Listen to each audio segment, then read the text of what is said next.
종려주일이라는 것이 예수님께서 예루살렘에 입성하시는 오늘 본문의 그런 내용이죠. 이때부터 시작해서 성전을 청결하게 하시고 많은 그 예루살렘에 있는 종교 지도자들과 논쟁하시고 대화하신 다음에 목요일에 그 성전에서 가르치신 후에 최후의 만찬이죠. 목요일 저녁에 최후의 만찬을 베푸시고 겟세마네 동산에서 기도하시다 체포되시고 그 다음에 금요일 오전에 처형당하셨죠. 그 다음에 이제 사흘 만에 다음 주일에 부활하십니다. 이제 다음 주가 이제 부활주일이죠.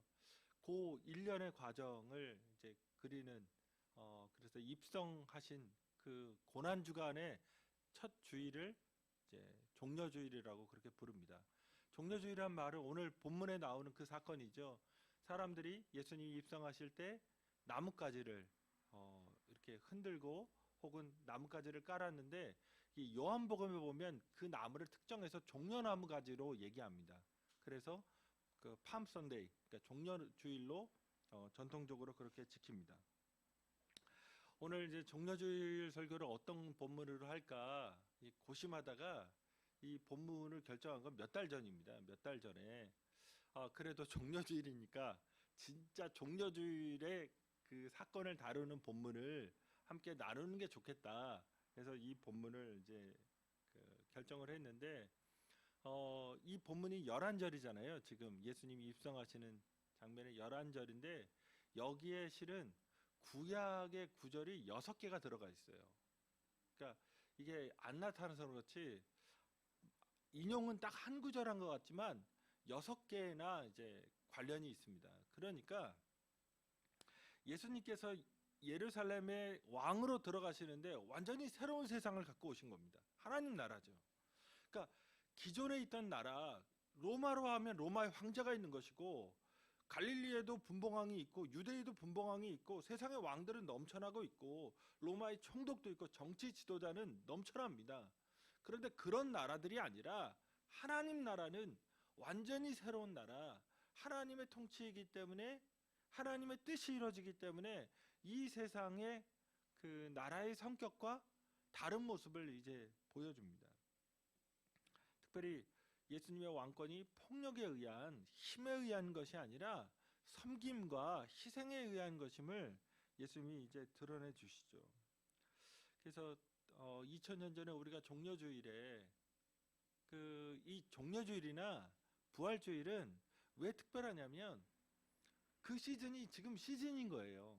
그러니까 성경에서 예수님의 활동 중에서 진짜 날짜를 특정할 수 있는 거는 이 사건밖에 없어요. 6월절 근처에. 그러니까 이때 벌어진 거거든요. 이때 이 계절에 이런 상황 속에서 이런 날씨 속에서 일들이 벌어졌다고 하는 것이 어쩌면 좀 실감나는 것이고 그래서 예수님이 어떤 분인지 그 어떤 분으로 우리는 생각하고 그분을 믿고 그분을 따라가야 되는지에 대해서 함께 말씀을 나누는 시간을 갖고자 합니다. 첫째로 예수님은 오늘 본문에 보면 완전히 작정하시고 새로운 모습으로 나타나십니다. 그러니까 예수님이 완전히 여기서는 진짜 작정하시고 행동하신 게 나옵니다. 1절에 보시면 예수님께서 예루살렘에 들어가시기 전에 이런 상황들이 나오는데 그 지리적 보고만 있어요. 뭐 감람산이라든가 벳박이라든가 그런 지명을만을 언급하는데 실제로 왜 오셨냐? 시간을 우리가 알 수 있죠. 6월절 때문에 오신 겁니다. 6월절 며칠 안 앞두고 예수님이 예루살렘에 입성하시는데 그 당시 유대인이라면 이 6월절에 예루살렘을 순례하는 것은 거의 기본이었고 거리가 멀면 그러니까 사정이 안 되면 어쩔 수 없지만 그 30km 예루살렘에서 30km 지금 우리로 하면 수원이죠. 수원까지 여기서 막 수원 이렇게 되면 거기에 있는 그 사람들은 다 참가해야 돼요. 율법이. 그러니까 멀면 못 오지겠지만 갈릴리처럼 30km 안에 있는 모든 유대인 남성은 6월절에 예루살렘을 방문해야만 하는 게 율법이었습니다. 엄청나게 많은 사람들이 6월절에 예루살렘으로 직결하는 겁니다. 어떤 사람들은 한 250에서 270만을 얘기하거든요. 그 잡은 양의 숫자 때문에. 왜냐하면 양이 10명 단위로 잡게 돼 있는데 최소. 그러니까 25만 마리 잡은 걸로 한 30년에 AD 60년, 70년경에 나오기 때문에 그렇게 되면 곱하기 이렇게 들어가면 250에서 270만 정도. 근데 그렇게 모였을까? 저는 약간 그런데 어쨌든 무지막지하게 많은 겁니다. 그 성이 메어 터질 정도로. 그때 예수님께서 갈릴리를 지나서 바로 앞에 20장 끝이 여리고거든요. 여리고를 통과하신 다음에 드디어 예루살렘을 향해서 올라오십니다. 오늘 본문도 그들이 예루살렘에 가까이 가서 감람산 벳박에 이르렀을 때 보고하는 거죠. 그러니까 감람산이 예루살렘에서 정동쪽이에요. 예루살렘 정동쪽에 4km 정도에 이어지는 4km 정도 이어지는 산 등성입니다. 그러니까 산이 한 4km 정도 이어지는 그 예루살렘 정동쪽에 있는 거고요. 해발이 800m입니다. 그러니까 감람산 정도에 올라가면 감람산 넘으면 예루살렘이 완전히 다 보이는 거예요. 도시 전체가. 그 기슭에 벳바게라고 하는 마을이 있는데 이게 예루살렘의 경계선인 겁니다. 예루살렘 경계선에 있는 마을. 그래서 1마일, 그러니까 한 1.6km 정도 예루살렘에서 동쪽으로 떨어진 마을입니다. 이제 다 온 거죠. 지금 갈릴리에서 사마리아를 통해서 내려오는 게 아니라 돌아갖고 내려오거든요. 그러니까 200km 정도예요. 그러니까 그렇게 오랫동안 걸었는데 여리고가 27km예요. 그러니까 여리고에서 27km를 걸어서 그 갈릴리까지 하면 200km 정도 걸었는데 지금 딱 1.6km 남은 겁니다. 벳바게까지 딱 오면. 근데 여기서 앞서 제가 말씀드렸지만 예수님이 작정하셨다고 했잖아요. 예수님이 아주 특별하게 이제 행동하십니다. 특별한 일을 준비하세요. 갑자기 딱 멈춘 다음에 두 명의 제자에게 2절에 보면 이르시되 너희는 맞은편 마을로 가라. 그리하면 곧 메인 나귀와 나귀 새끼가 함께 있는 것을 보리니 풀어 내게로 끌고 오라. 이건 거의 절도행위에 가깝죠. 지금 자기 것도 아닌데 그 메인 거 있으면 풀어와라. 근데 더 그 특이한 거는 예수님이 모든 복음서에 뭘 타고 다니신 적이 없어요. 말을 탄 적도 없고 수레를 탄 적도 없고 다 도보로 이동했습니다. 그러니까 도보로 이동했던 분이 유일하게 뭐를 타신 장면이 이 장면이에요. 그리고 또 하나 그 당시의 율법에 의하면 6월절 순례는 반드시 도보로 하게 되어 있습니다. 걸어서 하는 게 율례였어요. 규례. 그런데 그거를 어기고 지금 특별하게 제자들에게 자기 것도 아닌 메인 나귀와 그 나귀 새끼를 풀어갖고 와라. 맞은편 마을에. 그런데 진짜 나귀 탈 것 같으면 힘들어서 나귀 탈 것 같으면 그 여리고가 27km라고 말씀드렸잖아요. 그 거리가. 그런데 여리고는 해발 아래예요. 그러니까 지면에서 더 밑으로 푹 꺼진 지대입니다. 900m 차이가 나요. 예루살렘과 해발이. 그러니까 27km를 오르막길이에요. 여리고에서 예루살렘은 힘들거든요. 오르막길 27km를. 그것도 구비구비 이렇게 돌아가지고 올라오는 건데. 타려면 거기서 타셔야죠. 근데 지금 감람산이 위고 예루살렘 밑이니까 이렇게 내리막길이란 말이에요. 그 쉬운 길에 도대체 1.6km 남기고 다 왔는데 굳이? 그러니까 여기서 예수님이 하신 행동이 아주 의미심장하고 아주 의도된 거라는 거를 이해하셔야 됩니다.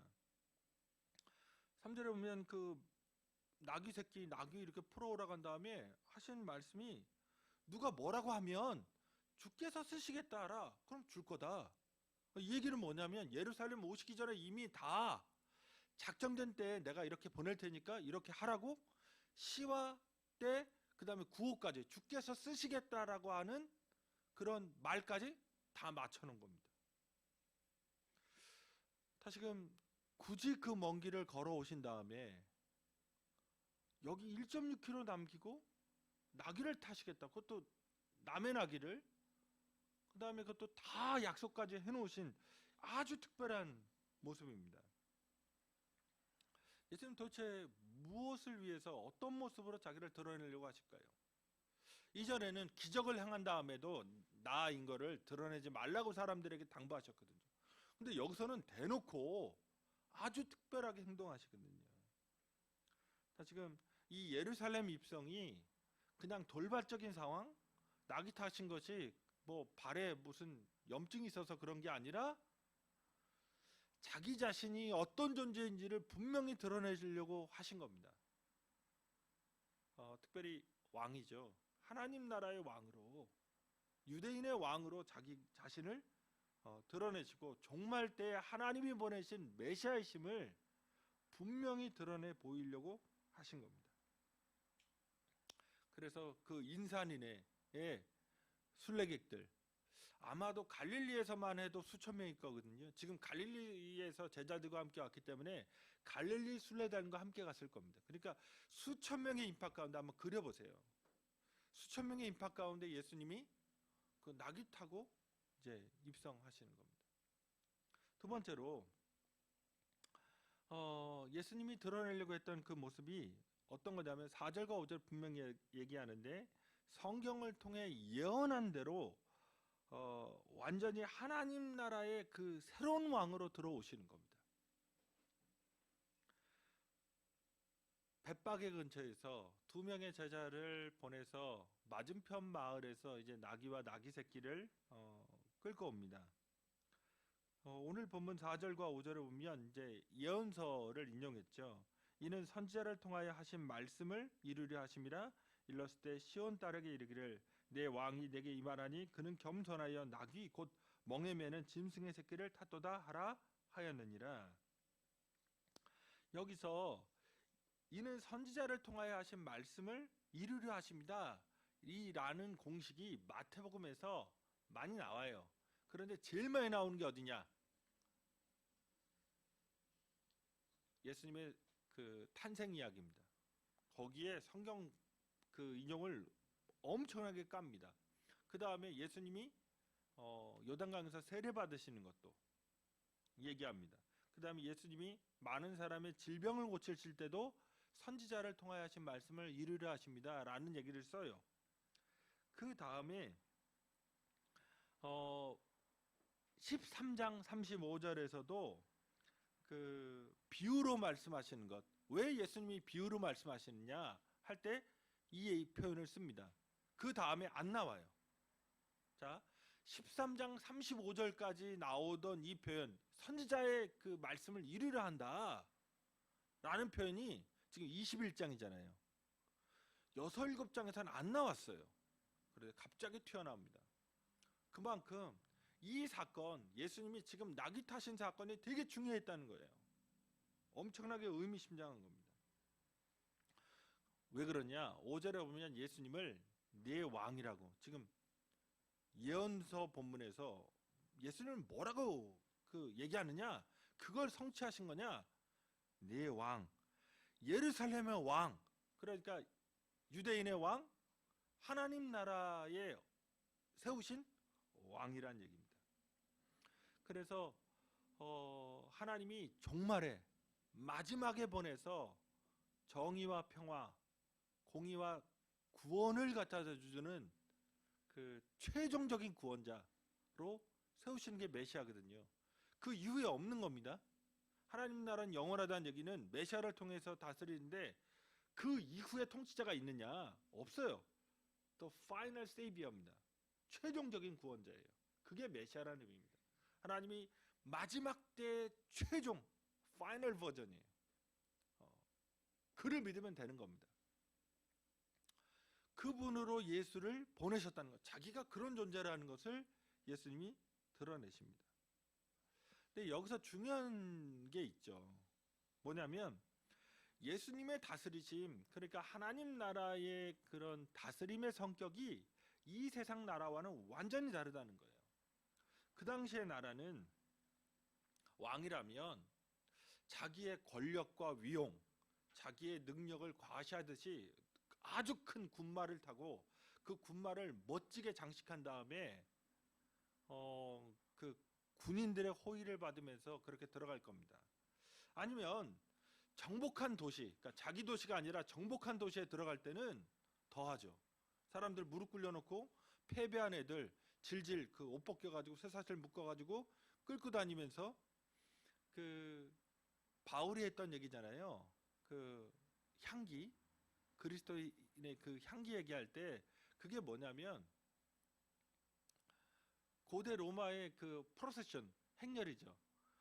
전승했을 때 그 군사들이 전쟁터에서 온 힘을 다해 싸울 거 아니에요.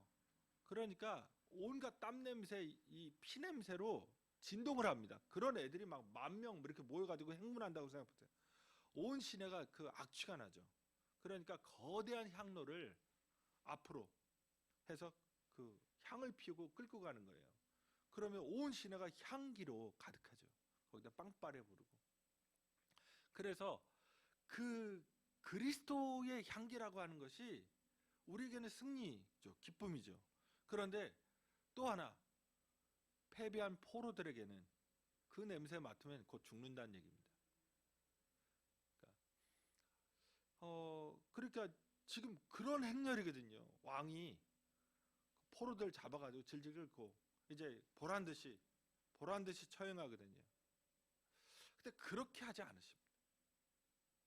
그 다음에 조금 더 나가면 막 약탈하고 방화하죠. 예수님은 그런 모습으로 들어가지 않으십니다. 그 당시에 유대인들이 볼 때 예수님의 이 입성, 왕으로 들어오실 때 어떤 생각, 어떤 기대가 있었을까요? 지금 세상에서 가장 강력한 군대인 로마 군대의 지배를 받고 있습니다. 그러니까 뭐 이웃 나라 정도가 아니라 세계를 완전히 지배하고 있는 나라의 그 군대 지배를 받잖아요. 그러니까 세계 최강을 무찌러야 독립하는 상황이니까 이건 하나님밖에 안 되는 겁니다. 다른 나라는 다 졌으니까. 그러니까 그 나라보다 더 뛰어난 나라, 인류 초인류 국가, 뭐 이런 강자한 그런 카리스마, 군사력 이런 걸 기대했을 겁니다. 그런데 전혀 다르십니다. 오늘 예수님이 예루살렘에 나타나신 것은 우리가 잘 아는 대로 유월절 어린 양입니다. 유월절 어린 양으로서 십자가 지시기 위해 예루살렘에 들어가신 겁니다. 성격이 달라요. 힘과 권력과 위력과 위용과 다른 사람을 압도할 수 있는 어떤 그런 힘이 아니라 다른 사람을 위해서 죽어줄 수 있겠냐, 다른 사람을 위해서 자기 자신을 희생할 수 있겠냐, 다른 사람을 위해서 내 것을 내놓을 수 있겠냐, 그것도 가장 귀한 생명을 내놓을 수 있겠냐. 하나님 나라는 여기에 초점이 있는 겁니다. 오늘 본문에서 이 선지자를 이룬다고 했는데 두 개를 믹싱했어요. 하나는 이사야서의 본문과 하나는 스가랴서의 본문을 두 개를 섞은 겁니다. 그런데 이사야서나 스가랴서나 역사적으로는 차이가 있어요. 이사야서는 아시리아와 바벨론의 시대를 다룹니다. 그 다음에 스가랴서는 페르시아와 그리스, 알렉산더 시대를 다뤄요. 이 네 개의 시대는 도대체 어떤 시대냐? 인류 초강대국이 등장해서 세계를 다 집어삼킨 겁니다. 다 쓸고 가버린 거예요. 전쟁의 시대였고 전란의 시대였고 폭력과 압제의 시대였습니다. 그 희생자로서 이스라엘 백성은 고통과 학대를 당했죠. 지금 이 세계를 어떻게 바라보는 거냐? 가장 힘을 갖고 있는 사람이 힘 없는 사람을 짓누르는 겁니다. 그러니까 돈이 있든 권력이 있든 지식이 있든 혈통이 좋든, 그러니까 좋은 집안에 태어났던 그 어떤 것을 갖고 있는 사람이 그렇지 못한 사람 위에 지배하고 군림하는 거예요. 오늘날 그 현대 사회의 가장 큰 문제 중에 하나가 이겁니다. 있는 사람은 너무 많아요. 너무 많이 갖고 있어요. 그런데 없는 사람은 너무 없는 겁니다.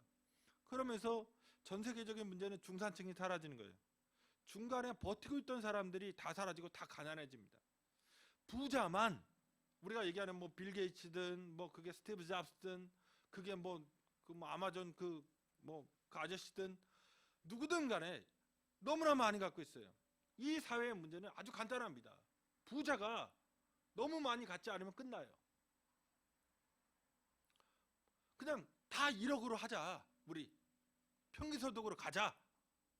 그러면 끝납니다. 그럼 가난한 사람도 없죠. 그런데 부자가 너무 많이 갔는데 그것에 대해서 아무런 대책가 없어요. 그 대책도 없어요. 얘기도 없어요. 오히려 부러워해요. 그래 건물 산다, 건물주 되겠다. 이런 욕망으로 살아내는 시대. 그런데 더욱더 사람들은 불안해하고 그 미래 산업이 뭐 어떻게 될지 모르니까 취직도 안 되니까 고통스러워하고, 어쨌든 세상이 패러다임이 바뀐 것 같지만 기본적으로는 가지고 있는 사람, 힘을 갖고 있는 사람, 권력을 갖고 있는 사람, 지식을 갖고 있는 사람이 그렇지 않은 사람을 지배하면서 뭔가 많은 것을 챙길 수 있는 그런 사회입니다.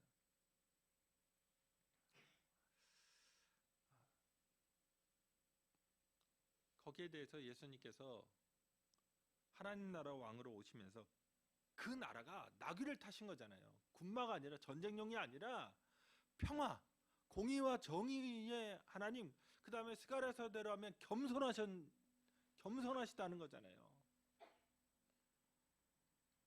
그래서 그분이 십자가에서 우리를 위해 죽으심으로 섬겨주시는 겁니다. 십자가, 오늘 그 전도사님 설교 본문 보니까 그 요한복음 13장이죠. 제자들의 발을 씻겨주는 모습. 그 제자들의 발 씻겨주는, 발 닦아주는 모습을 다시 한번 기억할 건, 레위기에 보면 27장에 유대인은 종이 될 수 없어요. 원천적으로 유대인은 종이 될 수 없다. 그게 율법입니다. 그 종의 상징이 뭐냐? 발 닦아주는 거거든요. 그러니까 그 당시 율법으로 발을 못 닦습니다. 이게 율법이에요. 그래가지고 한번 말씀드렸는지 모르겠지만, 유명한 랍비의 엄마가, 그러니까 아들이 서울대 총장 된 거예요. 랍비라고 하는 건 그 대학 총장 이런 존재니까. 아니 전 그 유대 사회에서 가장 명망 높은 그가 대학 총장 된 거예요. 내가 어릴 때 가난하게 기르고 먹을 것도 제대로 못 해주고 뒷바라지도 못 했는데 이 불세출의 영웅이 돼가지고 우리 아들이 대학 총장 돼서 나타났어. 그러니까 엄마가 너무 고마우니까 애 발을 닦아줍니다. 아들의. 그랬더니 어떻게 됐냐? 고소당했어요. 유대인의 율법으로는 할 수 없는 일이기 때문에. 근데 지금 예수님이 랍비란 생각을 하셔야 됩니다. 제자들의 발을, 유대인 종도 안 닦아요. 유대인은 누구도 안 닦습니다. 그런데 선생인 예수가 제자들의 발을 닦습니다. 이건 율법을 완전히 깨뜨린 거죠. 이 얘기는 십자가를 상징한 겁니다. 있을 수 없는 거죠. 우리의 생명을 창조하시고 우리의 구원자이신 그분이 우리를 위해 십자가 지신 겁니다. 고난을 당하신 겁니다. 이게 하나님 나라의 모습이라는 겁니다. 오늘날 교회도 여전히 이런 세속적인 어떤 물결이, 거대한 물결, 이번 서울시장 선거에 그 판도는 거의 끝나지 않았냐, 사람들이 그렇게까지 분석하는 것은 부동산 문제 때문에 그렇습니다. 부동산 문제를 잡는다고 했는데 이게 잡히지도 않고, 거기에 이제 LH 이게 거의 정말 누가 나와도, 이쪽에서 누가 나와도, 빨간 데서 나와도 누가 된다, 누가 나와도 된다, 이렇게 만들어준 그 우리 교회 의자는 보니까 파란색, 빨간색. 어쨌든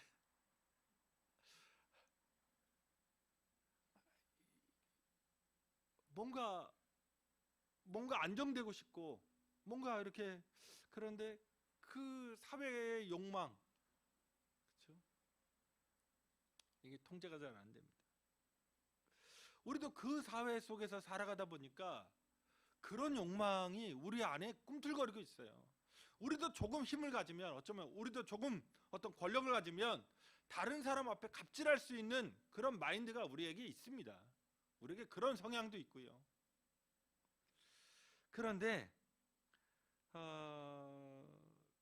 그래서 하나님 앞에서 간구할 때 어쩌면 그런 존재가 되게 해달라고, 흔들리지 않는 존재, 이 세상에서 고난도 없는 존재, 이 세상에서 누가 나를 범접할 수 없는 존재, 나는 비껴가는 고난이 그런 존재, 뭐 혹은 내 자신만 이렇게 뭔가 뭐 성 안에 있는, 그렇게 부르주아죠. 나 많이 보호받을 수 있는 시설 안에 있는 존재, 그런 걸 간구할 때가 있죠. 또 그게 마치 종교인 것처럼 그렇게 느껴지기도 합니다. 종교의 필요성은 그런 거 아니겠냐. 하나님의 힘을 빌어서 내 자신을 넘어서려고 하는 거죠. 근데 잘 생각해 보시면 우리 인간의 욕망이라는 게 어릴 때도 많이 했어요. 만약 투명 인간 되면 뭐 할래? 어릴 때, 초등학교 때 투명 인간 되면 뭐 할래? 아니면 로또를 맞으면 뭐 할래? 아니면 뭐 IQ가 1000이면 뭐 할래? 아니면 뭐 힘이 그렇게 뭐, 아니면 얼굴이 배용준이나 누구 뭐 시대를 대표하는 그 탤런트 현빈 뭐 이렇게 생기면 어떡할래? 그러면 이제 내가 아니거든요. 나를 초월한 거거든요. 나를 초월한 내가 되는 동시에 이제 생각이 달라집니다. 여전히 세속적인 가치, 그걸로 섬기겠다, 사랑하겠다, 남을 도와주겠다, 그런 애 거의 본 적이 없어요. 다 이제 지금은 그냥 요 모양 요 꼴이니까 어쩔 수 없이 울고 받아들이고 살지만, 내가 뭔가 환골탈태했다, 내가 알고 보니까 재벌의 아들이었어, 숨겨진. 그 순간부터 이제 인생이 달라지는 겁니다. 생각이 달라져요. 어쩌면 우리도 그런 가치 속에 물들어 있을 수 있습니다. 그런데 놀랍게 하나님의 아들이신, 이 세상을 창조하시고 영광 중에 계신 그분이 이 땅에 내려오셔서 이 6월절에 우리를 위해 십자가 지시기 위해 새로운 그 하나님 나라의 통치, 세속적인 성공과 세속적인 그런 권력이 아닌, 진짜 다른 사람을 위해서 다른 사람이 자유해지고, 다른 사람이 평등해지고, 다른 사람이 온전해지고, 다른 사람이 하나님의 형상으로 살아갈 수 있도록 하는 그 나라를 위해서 희생하셨다는 겁니다. 마지막으로 그러면 이 예수님의 이런 작정하고 드러내신 이 모습에 대해서 군중들은 어떻게 반응하냐. 오늘 설교 제목처럼 우리는 어떤 예수에게 환호하는가. 잘못된 이해와 올바른 이해에 대해서 한번 살펴보도록 하겠습니다. 이제 예수님 명령하신 대로 낙이 딱 끌고 옵니다. 그래서 들어가시죠. 그때 두 가지 반응이 있어요. 한 가지는 함께 순례했던 이 갈릴리 순례단의 반응입니다. 이 사람들 가난한 사람들이거든요. 이 사람들은 억압받는 사람들이었고, 뭔가 모자란, 그렇죠? 결핍된 그런 사람들이죠. 9절의 본문대로 보면 이들이 앞에서 가고 뒤에서 따르는 무리 가운데서 막 앞서가고 뒤에 따라가면서 예수님의 이 특이한 모습, 드디어 이 메시아가 왔구나, 예수님이 이걸 진짜 드러내셨구나 하면서 열광합니다. 그러면서 호산나 다윗의 자손이여 찬송하려다, 주의 이름으로 오시는 이여 가장 높은 곳에서 호산나라는 구호를 외칩니다. 이 호산나가 그 시편 118편 25절에 나오는 구절이긴 한데, 그냥 그 순례자들이 그 당시에 6월절 순례 때 불렀던 찬양집의 그 가사예요. 그런데 호산나가 우리를 구원하셔서 세이버스거든요. 근데 그거랑 그 의미도 있지만, 우리를 구원하셔도 되지만 또 하나는 그냥 만세, 그렇죠? 구원자에게 하는 구호라고 이제 생각하시면 됩니다. 그런데 이렇게 구호만 외친 게 아니에요, 이 사람들이. 8절에 보면 무리의 대다수는 그들의 겉옷을 길에 펴고 다른 이들은 나뭇가지를 베어 길에 펴니다. 지금 특정한 퍼포먼스가 나타나요. 지금 옷을 이렇게 펴는 행위는 길바닥에 지나가는데 그 왕으로서의 권위를 인정하는 행위입니다. 구약 성서에 예후가 왕 됐을 때 사람들이 그 깔거든요. 그러니까 험한 길, 더러운 길로 왕은 지나갈 수 없잖아요. 카페트 깔잖아요. 그 무비스타들 들어갈 때 똑같은 겁니다.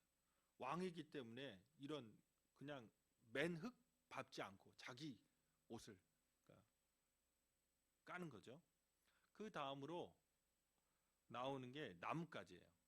근데 지금 6월절은 나뭇가지랑 상관이 없어요. 6월절은 어린 양입니다. 그렇죠? 양 고기 먹는 날이거든요. 그런데 지금 이 나뭇가지가 도대체 뭐 하는 거냐? 거기다 요한복음에서는 이거 종려나뭇가지라고 특정합니다. 그러니까 우리가 종려주일을 지내는 거죠. 여기에 특별한 역사가 있습니다. 한 200년 전에 그 주전 170년에 안티오쿠스 4세 에피파네스라고 시리아와 메소포타미아를 전체, 그러니까 지금 이란, 이라크, 시리아, 터키를 다스리는 이 거대한 지역의 왕이 있었어요. 이스라엘도 거기에 속국이었습니다. 근데 이 왕이 명령을 내리기를 유대인으로서 할례를 지키거나 안식일을 지키거나 음식을 법을 지키거나 그러면 사형이에요. 유대교 폐지입니다. 유대인 역사상 이렇게 흑역사는 거의 없었어요. 그리고 3년을 그렇게 했습니다. 마카비 하를 보면 어떤 7 아들을 가진 그 어머니의 이야기가 나오는데 7 아들을 다 죽이는 거예요. 근데 그 어머니가 아들들에게 하나하나씩 죽이는 어머니 앞에서 율법을 지켰다는 죽어라. 하나님이 부활시켜 주실 거다. 이 부활 사상이 처음으로 나오는 게 마카비 하입니다. 7장에서. 그 어목했던 시기예요. 그러니까 이제 민중봉기가 일어납니다. 그 핵심이 마카베오 가문이거든요. 그래서 이 형제들이 아버지랑 같이 산악지대로 올라가서 게릴라전을 벌이고 점차 유대인들이 다 합세하고 그래서 그 3년 만에 예루살렘을 탈환합니다. 그 다음에 성전을 어떻게 했냐면 그 시리아의 왕이 거기다 돼지 피를 뿌렸어요. 유대인 돼지 안 먹거든요. 부정한 짐승의 피를 뿌려버리고 제단에 그 자리에다 제우스 신상을 세웠습니다. 3년 동안 예루살렘 성전에 제우스 신상이 서 있던 거예요. 그거 다 때려부수고 그러니까 성전을 정결하게 하고 재봉헌해요. 하나님께. 그때 사람들이 어떻게 했냐면 마카비하 10장 7절에 보면 그들은 나뭇잎으로 엮은 화환과 아름다운 나뭇가지와 종려나뭇가지를 손에 들고 성전의 정화를 성취해 주신 주님께 찬미를 드렸다 돼 있어요. 여기에 종려나무가 나옵니다. 그러니까 지금 로마가 예루살렘 성전 그 옆에다가 수비대를 두고 이방인들이 짓밟고 있거든요. 그러니까 이방의 군대 그 당시에 몰아내고 성전을 깨끗하게 했듯이 그런 역사를 이뤄주라고 그걸 기대하면서 지금 막 옷 깔고 종려나무까지 그 한번 그림을 그려보세요. 1.6km를 예수님이 수천 명 가운데 환호 그 수천 명이 환호하는데 나귀 타고 유일히 1.6km를 예루살렘 동쪽 성벽을 향해서 딱 가고 계신 이게 아마 예수님 그 장면 중에서는 가장 스펙타클하지 않나.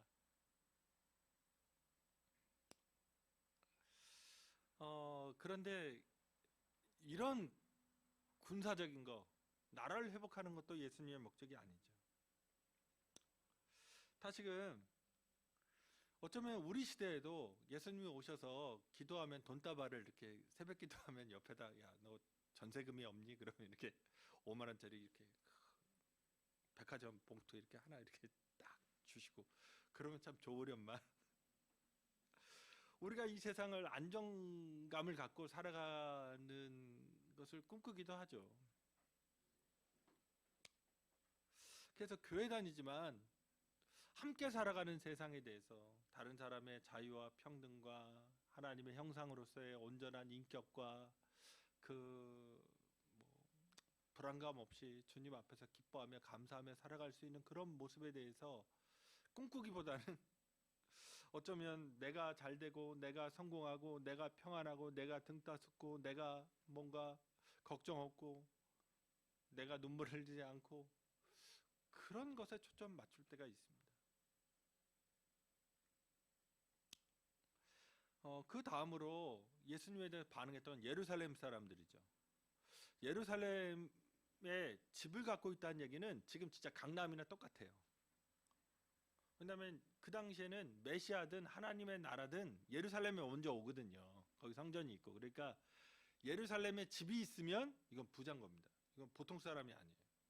그러니까 그 해외에 나가 살던 유대인들도 죽을 때가 되면 예루살렘을 사모해서 귀국했거든요. 그러니까 사도행전에 보면 헬라파 과부가 있는 이유가 그거예요. 헬라족에 살면 되는데 왜 여기서 과부 노릇을 하고 있죠? 가난하게? 경건하기 때문에 예루살렘 한번 보고 죽는 거, 그리고 거기에 묻히는 거, 그게 소망인 거예요. 그러니까 거기에 근데 집 갖고 있다? 특히 마가다락방처럼 많은 사람 들어갈 수 있는 대저택? 이건 진짜 장난 아닌 겁니다. 진짜 강남에 그렇죠. 이 당대의 권력과 부를 갖고 있는 사람들이 예루살렘을 장악하는데 예수님을 죽이죠. 나중에 사두개인들, 바리새인들, 서기관들입니다. 종교 권력자들 혹은 사회의 지주, 지도층 인사들 아니면은 대학 교수들 이런 사람들이에요. 이들에게 새로운 통치자가 나타났다는 것. 지금 내가 여기서 떵떵거리고 사는데 지금 잘 나가는데 하나님 필요 없는데 내가 갖고 있는 물질로 뭐 부족함이 없는데 예를 들어서 안나스와 가야바 예수님을 죽였던 그 대제사장들의 그 가족묘고 그 집이 고고학으로 발견이 됐어요. 근데 특이한 사실은 목욕탕이 금도금이에요. 대제사장, 가장 잘 나가는 제사장은 집에 목욕탕이 금으로 다 돼 있는 거예요.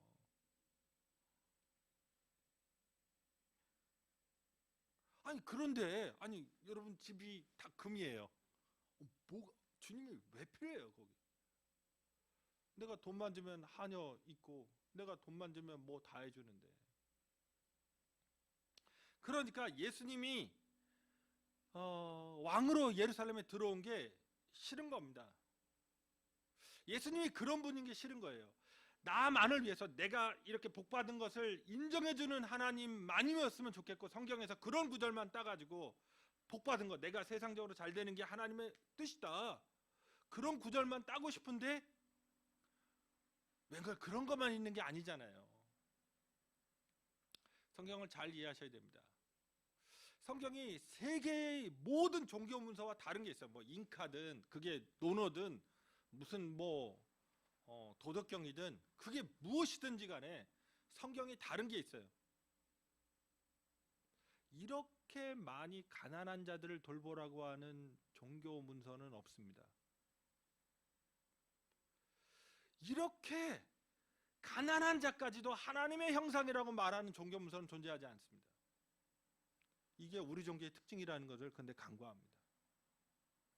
예수님께서 부자 청년에게 한 가지 부족한 것이 있는데 내 재산을 다 팔아서 가난한 자들에게 나눠주고 나를 따르라고 하는 이 말씀을 우리는 거의 겉듣습니다.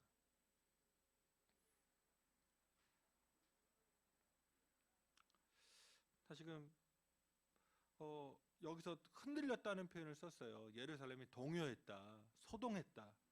근데 이 단어가 아주 강력한 단어예요. 이게 지진입니다.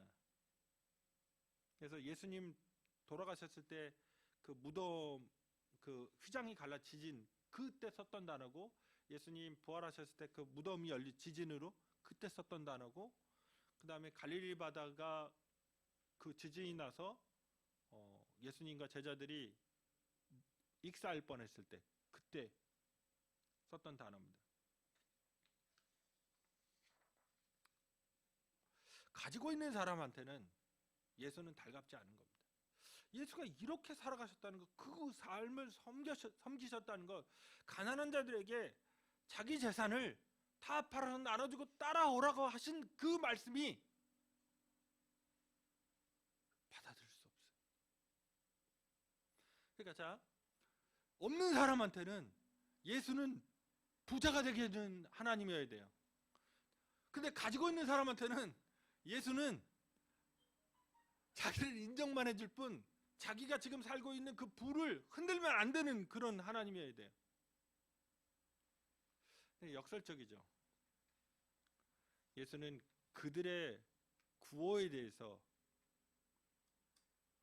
아무 말씀 없어요. 오늘 본문에서 예수는 그 이후에 나귀 타시는 그 데리고란 그 다음에 아무 말이 없습니다. 둘 다 안 맞는 겁니다. 제3의 길입니다. 기독교는 그런 길이 아닙니다. 예수는 십자가를 향해 나아가십니다.